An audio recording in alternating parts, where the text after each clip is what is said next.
ఇవాళ సిఐడి అధికారుల ముందుకు నటుడు ప్రకాష్ రాజ్ హాజరయ్యారు. సుమారు 2 గంటల పాటు అధికారులు ఆయన్ని విచారించినట్లు సమాచారం. విచారణ అనంతరం ప్రకాష్ రాజ్ బెట్టింగ్ యాప్ ప్రమోషన్ల గురించి పలు విషయాలు వెల్లడించారు. నోటీసులు ఇచ్చిన విధంగానే తాను సిఐడి విచారణకు హాజరైనట్లు తెలిపారు.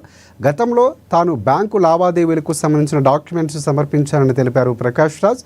ఇలాంటి బెట్టింగ్ యాప్స్లో డబ్బులు పెట్టి మోసపోవద్దని ప్రతి ఒక్కరూ అర్థం చేసుకోవాలని కోరారు.